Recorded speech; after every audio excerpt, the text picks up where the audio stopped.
ये एक ऐसी कहानी लेकर आए हैं जो न सिर्फ आपके सोचने का नजरिया बदल देगी बल्कि आपके जीवन को एक नई दिशा भी देगी। क्या सच में भाग्य का लिखा मिटाया नहीं जा सकता? क्या नियति का हर निर्णय पहले से तय होता है?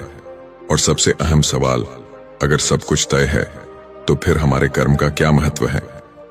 आज की हमारी कहानी नियति का निर्णय अटल है इन सवालों का जवाब तो देगी ही, साथ ही आपको एक ऐसी गहरी सीख देगी जो आपके साथ हमेशा बनी रहेगी। तो अगर आप एक ऐसी प्रेरणादायक कहानी सुनना चाहते हैं जिसमें राजा विक्रमादित्य, एक बुद्धिमान युवक और नियति के खेल में उलझी एक लड़की की रोमांचक यात्रा शामिल हो, तो इस वीडियो को अंत तक जरूर देखें, क्योंकि इस कहानी का अंत न सिर्फ आपको हैरान करेगा बल्कि आपको अपने जीवन को एक नई दिशा देने का अवसर भी देगा। तो चलिए शुरू करते हैं आज की अद्भुत और रोमांचक कहानी। तो चलिए दोस्तों, शुरू करते हैं आज की अद्भुत और प्रेरणादायक कहानी। लेकिन रुकिए, कहानी शुरू करने से पहले एक सवाल। अगर भाग्य ने आपके सामने एक अटल निर्णय रख दिया हो तो क्या आप उसे स्वीकार करेंगे या उसे बदलने की कोशिश करेंगे? चलिए जवाब ढूंढते हैं इस कहानी के साथ। मगध नगरी की कहानी। मगध नगरी अपनी सुंदरता और सांस्कृतिक धरोहर के लिए प्रसिद्ध थी। वहां के निवासी शांतिप्रिय, सुसंस्कृत और खुशहाल जीवन जीते थे।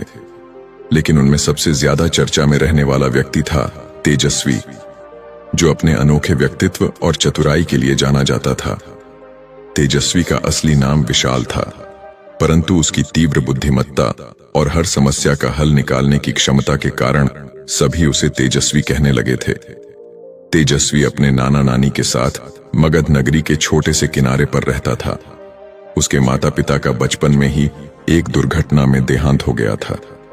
वह पढ़ाई लिखाई में तो तेज था ही, साथ ही उसमें एक विशेष गुण था। उसकी सोच नियति के नियमों पर गहराई से टिकी हुई थी। वह अक्सर कहा करता था, जो नियति ने लिखा है उसे कोई मिटा नहीं सकता।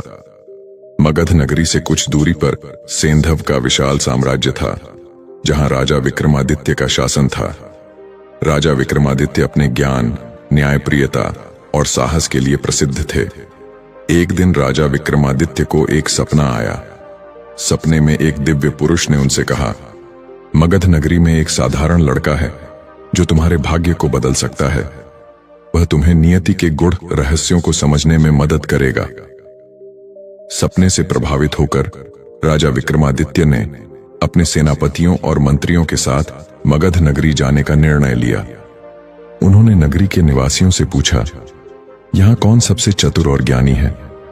सभी ने एक ही नाम लिया, तेजस्वी। तेजस्वी से मुलाकात राजा ने तेजस्वी को अपने दरबार में बुलाया। जब वह आया तो राजा ने उसे ध्यान से देखा। साधारण कपड़े, मध्यम कदकाठी, लेकिन आंखों में गजब की चमक। राजा ने पूछा, क्या तुम नियति और भाग्य के बारे में जानते हो? तेजस्वी ने विनम्रता से जवाब दिया, हे राजन, भाग्य वह है जो हमारे जन्म के साथ लिखा जाता है और नियति वह है जो हमें हमारी कर्म भूमि पर ले जाती है। परंतु विधि का विधान ऐसा है कि जो तय है वह टाला नहीं जा सकता। राजा विक्रमादित्य उसकी बातों से प्रभावित हुए। उन्होंने उसे अपने साथ सेंधव चलने का प्रस्ताव दिया। नियति के खेल सेंधव लौटते समय घने जंगल में उन्हें एक युवती अचेत अवस्था में पड़ी मिली। उसकी हालत देखकर लगा कि वह कई दिनों से भूखी प्यासी थी। तेजस्वी ने राजा से कहा, हे राजन, यह युवती हमारी नियति से जुड़ी हुई है, इसे साथ लेकर चलें। राजा ने उसे अपने रथ में बिठाया। जब वह होश में आई तो उसने अपना परिचय दिया। उसका नाम सुमति था। भाग्य का खेल सुमति को सेंधव के राजमहल में स्थान दिया गया। समय के साथ सुमति की सरलता और बुद्धिमत्ता से पूरे महल में उसकी प्रशंसा होने लगी। राजा विक्रमादित्य भी उसकी बातों से प्रभावित होने लगे। एक दिन दरबार में एक ज्योतिषी आया। उसने कहा, हे राजन, यह युवती आपकी मृत्यु का कारण बनेगी। इसे तुरंत राज्य से बाहर निकाल दें। राजा असमंजस में पड़ गए। उन्होंने तेजस्वी से परामर्श लिया। तेजस्वी ने मुस्कुराकर कहा, हे राजन, जो विधि का विधान है वह टल नहीं सकता। यदि सुमति आपकी मृत्यु का कारण है तो यह भी नियति का हिस्सा है। परंतु इसे राज्य से बाहर निकालना अनुचित होगा। अंत का रहस्य, एक दिन महल में अचानक विद्रोह हुआ। एक गुप्त साजिश के तहत राजा विक्रमादित्य की हत्या की योजना बनाई गई थी। विद्रोहियों ने राजा को निशाना बनाया, लेकिन उसी समय सुमति ने अपने प्राणों की परवाह किए बिना राजा की रक्षा की। विद्रोहियों का सामना करते हुए वह घायल हो गई। राजा विक्रमादित्य को उस क्षण एहसास हुआ कि ज्योतिषी ने जो कहा था वह सच था, परंतु मृत्यु की बात सुमति के बलिदान से जुड़ी हुई थी। नियति ने उसे राजा की रक्षा के लिए चुना था, न कि उनकी मृत्यु का कारण बनने के लिए। इस घटना के बाद राजा ने तेजस्वी को बुलाया और कहा, तुम्हारी बुद्धिमत्ता और नियति पर विश्वास ने आज मेरे प्राण बचा लिए। मैं जानना चाहता हूं कि तुमने ऐसा कैसे समझा। तेजस्वी ने उत्तर दिया, हे राजन, नियति हमेशा स्पष्ट नहीं होती। जो हमें प्रतिकूल प्रतीत होता है वही हमारे जीवन का सबसे बड़ा वरदान हो सकता है। सुमति का आपके जीवन में आना नियति का ही खेल था और उसने अपना कर्तव्य निभाया। राजा विक्रमादित्य ने सुमति की याद में एक स्मारक बनवाया और तेजस्वी को अपना प्रमुख सलाहकार नियुक्त किया। इस घटना ने पूरे राज्य को यह सीख दी कि भाग्य का लिखा कभी नहीं मिटता और नियति का निर्णय अटल होता है। इस कहानी ने मगध और सेंधव नगरी दोनों को एक नई दिशा दी। तेजस्वी की सोच और सुमति के बलिदान की गाथा सदियों तक सुनाई जाती रही। घटनाएं सुमति के बलिदान के बाद राजा विक्रमादित्य ने महल में एक सभा बुलाई। उन्होंने सभी दरबारियों को संबोधित करते हुए कहा, नियति ने हमें एक बार फिर यह सिखाया है कि हम चाहे कितने भी चतुर क्यों ना हों, भाग्य के आगे हमारी कोई नहीं चल सकती।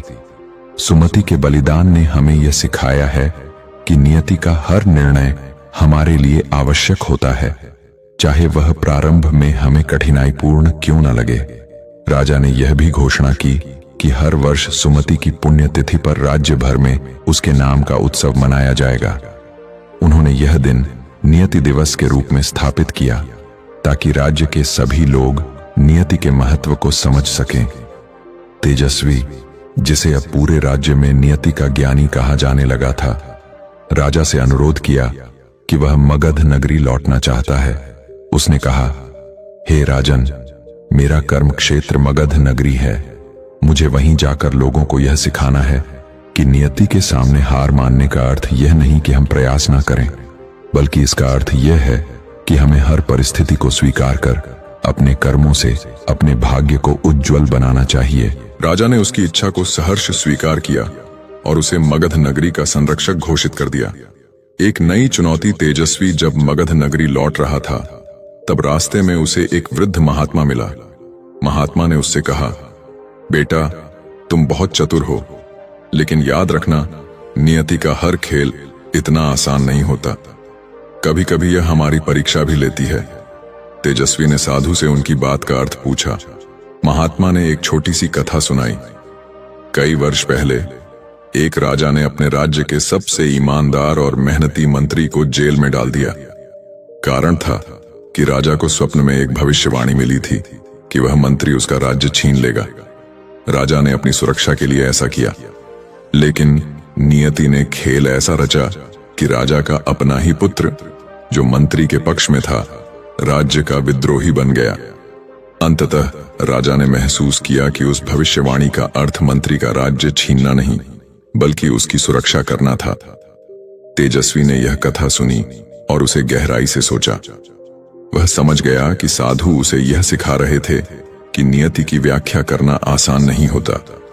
लड़की की पहचान और रहस्य। मगध नगरी लौटने के कुछ दिनों बाद तेजस्वी को एक दिन एक पथिक से जानकारी मिली कि सुमति, जिसे मृत समझा गया था, वास्तव में जीवित थी।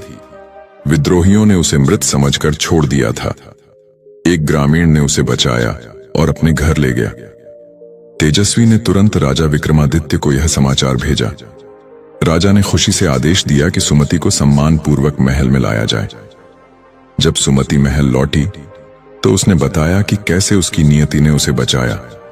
उसने कहा, मैंने मृत्यु को करीब से देखा, लेकिन मुझे विश्वास था कि मेरा जीवन अभी खत्म नहीं हुआ है। नियति ने मुझे बचाने के लिए उस ग्रामीण को भेजा और मैं आज यहां खड़ी हूं। सुमति के लौटने के बाद राजा ने उसे राज्य की प्रमुख सलाहकार बनने का प्रस्ताव दिया, लेकिन उसने विनम्रतापूर्वक इनकार कर दिया। उसने कहा, हे राजन, मेरा भाग्य मुझे यहां तक लेकर आया, लेकिन मेरी नियति मुझे मेरे परिवार और गांव की सेवा के लिए बुला रही है। तेजस्वी ने भी इस अवसर का उपयोग करते हुए राजा से विदाई ली और कहा, हे राजन, नियति ने मुझे यहां एक भूमिका निभाने के लिए भेजा था। अब मेरी नियति मुझे मगध नगरी में एक नई दिशा देने की अनुमति मांग रही है। अंतिम संदेश। तेजस्वी ने मगध नगरी लौटने के बाद वहां के युवाओं और नागरिकों को नियति और कर्म का महत्व सिखाना शुरू किया। उसने एक पुस्तक लिखी जिसका नाम था नियति का निर्णय और कर्म की शक्ति। यह पुस्तक धीरे धीरे पूरे राज्य में प्रसिद्ध हो गई। पुस्तक में उसने यह बात प्रमुख रूप से लिखी, नियति का निर्णय अटल होता है, लेकिन यह हमें अपने कर्म करने से नहीं रोकता। भाग्य का लिखा मिटाया नहीं जा सकता, लेकिन इसे सुंदर और उज्जवल अवश्य बनाया जा सकता है। राजा विक्रमादित्य ने सुमति को अपनी बहन की तरह अपनाया। उन्होंने राज्य के लिए नए नियम बनाए, जहां हर नागरिक को शिक्षा और स्वावलंबन का अधिकार दिया गया। राजा ने अपने दरबार में यह घोषणा की कि नियति और कर्म को समझने के लिए हर वर्ष पूरे राज्य में चर्चाएं और प्रतियोगिताएं आयोजित की जाएंगी। यह कहानी इस तथ्य को रेखांकित करती है कि नियति का निर्णय और भाग्य का लिखा अटल होता है, लेकिन हमें यह नहीं भूलना चाहिए कि हमारे कर्म ही हमें उस नियति तक पहुंचने का मार्ग दिखाते हैं। नियति का निर्णय हमारे लिए पहले से तय हो सकता है, लेकिन हमारे कर्म उसे अर्थ देते हैं। जो विधि का विधान है उसे टाला नहीं जा सकता, पर उसे स्वीकार कर कर्म करने से ही हम अपने जीवन को सार्थक बना सकते हैं। मगध नगरी में अप्रत्याशित घटना। तेजस्वी के मगध नगरी लौटने के कुछ समय बाद एक अप्रत्याशित घटना घटी। मगध नगरी के एक प्रसिद्ध व्यापारी रामधनी अचानक बीमार पड़ गए। यह बीमारी सामान्य नहीं थी। रामधनी के परिवार और उनके परिचितों का मानना था कि यह किसी प्राचीन श्राप का परिणाम है। उन्होंने तेजस्वी से आग्रह किया कि वह अपनी बुद्धि और ज्ञान से इस समस्या का समाधान निकाले। तेजस्वी ने व्यापारी की बीमारी का अध्ययन किया और पाया कि यह कोई साधारण बीमारी नहीं है। वह बीमारी एक प्रकार का मानसिक तनाव थी, जो रामधनी को अपनी गलतियों और पुराने कर्मों की वजह से हो रही थी। रामधनी ने पहले अपने व्यापार में कई गरीब किसानों का शोषण किया था और अब उनकी आत्मा इस बोझ को सहन नहीं कर पा रही थी। तेजस्वी ने रामधनी से कहा, व्यापारी जी, यह नियति का एक और खेल है। आपके पिछले कर्म आज आपके सामने आ खड़े हुए हैं। अब केवल एक ही उपाय है कि आप अपनी गलतियों को स्वीकार करें, उन गरीब किसानों को न्याय दें और उनकी सहायता करें। रामधनी का प्रायश्चित और नियति की शक्ति। रामधनी ने तेजस्वी की सलाह मानी। उन्होंने अपने धन का एक बड़ा भाग गरीबों में दान कर दिया और उन किसानों के कर्ज माफ कर दिए जिनका उन्होंने शोषण किया था। धीरे धीरे उनकी बीमारी ठीक होने लगी। इस घटना ने पूरे मगध नगरी में एक नई सीख दी। लोग समझ गए कि नियति हमें हमारे कर्मों का फल देती है, लेकिन साथ ही वह हमें प्रायश्चित और सुधार का अवसर भी देती है। तेजस्वी ने इस घटना को अपने एक प्रवचन में उपयोग किया और कहा, भाग्य और नियति का खेल हमेशा हमें हमारे कर्मों का मूल्य चुकाने पर मजबूर करता है, लेकिन अगर हम सच्चे मन से प्रायश्चित करें और अच्छे कर्म करें तो नियति भी हमें एक नई राह दे सकती है। राजा विक्रमादित्य की मगध यात्रा। कुछ वर्षों बाद राजा विक्रमादित्य मगध नगरी आए। उन्होंने देखा कि प्रयासों से वहां के लोग न केवल शिक्षित हो गए थे, बल्कि आत्मनिर्भर भी बन गए थे। राजा ने तेजस्वी से पूछा, तुमने यह सब कैसे किया? तेजस्वी ने मुस्कुराते हुए कहा, हे राजन, मैंने केवल लोगों को यह सिखाया कि नियति का निर्णय अटल है, लेकिन कर्म से हम अपने जीवन को सार्थक बना सकते हैं। राजा विक्रमादित्य ने तेजस्वी को अपने राज्य का प्रधान सलाहकार बनने का प्रस्ताव दिया, लेकिन तेजस्वी ने विनम्रता से इसे ठुकरा दिया और कहा, हे राजन, मेरी नियति मगध नगरी है। मैं यहाँ के लोगों के साथ अपनी यात्रा पूरी करना चाहता हूँ।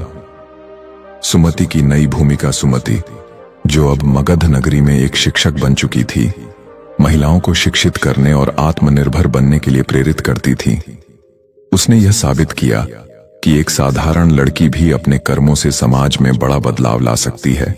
सुमति अक्सर कहा करती थी, नियति ने मुझे अनेक कठिनाइयों में डाला, लेकिन मैंने इसे अपना भाग्य समझकर स्वीकार किया। मेरा जीवन इस बात का उदाहरण है कि विधि का विधान चाहे जो भी हो, अपने कर्म से आप बदलाव ला सकते हैं। भयंकर बाढ़ और सामूहिक प्रयास। एक दिन मगध नगरी में भयंकर बाढ़ आ गई। लोगों की फसलें, घर और व्यापार सब कुछ बर्बाद हो गया। यह स्थिति इतनी भयावह थी कि लोग निराशा में डूब गए। उन्होंने तेजस्वी से मदद की गुहार लगाई। तेजस्वी ने कहा, यह भी नियति का एक और परीक्षण है। हमें इसे स्वीकार करना होगा और मिलकर इसका समाधान निकालना होगा। उन्होंने राजा विक्रमादित्य से मदद मांगी। राजा ने तुरंत अपनी सेना और खजाने को मगध नगरी की सहायता के लिए भेजा। तेजस्वी ने लोगों को संगठित किया और सबने मिलकर अपने गांव को फिर से खड़ा किया। सार्वजनिक सभा और नियति का अंतिम पाठ। मगध नगरी में एक बड़ी सभा बुलाई गई। इस सभा में राजा विक्रमादित्य, सुमति और तेजस्वी ने मिलकर लोगों को यह संदेश दिया, नियति का निर्णय हमेशा हमारे पक्ष में हो, यह जरूरी नहीं, लेकिन अगर हम एकजुट होकर कठिनाइयों का सामना करें तो हम अपने जीवन को नए सिरे से बना सकते हैं। राजा ने घोषणा की कि तेजस्वी को पूरे राज्य का आधिकारिक मार्गदर्शक बनाया जाएगा, लेकिन तेजस्वी ने एक बार फिर से इसे ठुकरा दिया और कहा, मेरी नियति मुझे यह सिखाती है कि मैं वहां रहूं जहां मुझे सबसे ज्यादा जरूरत है। मगध नगरी मेरा घर है और यही मेरा कर्म क्षेत्र है। कहानी का अंतिम संदेश। तेजस्वी, राजा विक्रमादित्य और सुमति की यह कहानी हमें यह सिखाती है कि नियति और भाग्य हमें जितनी कठिन परिस्थितियों में डाले, हमारे कर्म और साहस हमें उनसे बाहर निकाल सकते हैं। नियति का निर्णय अटल है, भाग्य का लिखा कभी नहीं मिटता, लेकिन हमारे कर्म वह साधन हैं जो हमें इस नियति को समझने और इसे स्वीकार करने में शक्ति देते हैं। तो दोस्तों, कैसी लगी आपको यह कहानी? आप हमें कमेंट में जरूर बताएं, और अगर अच्छी लगी हो तो इस चैनल को सब्सक्राइब जरूर कर लें। तो चलिए फिर मिलते हैं अपने अगले वीडियो में ऐसी ही कोई नई कहानी।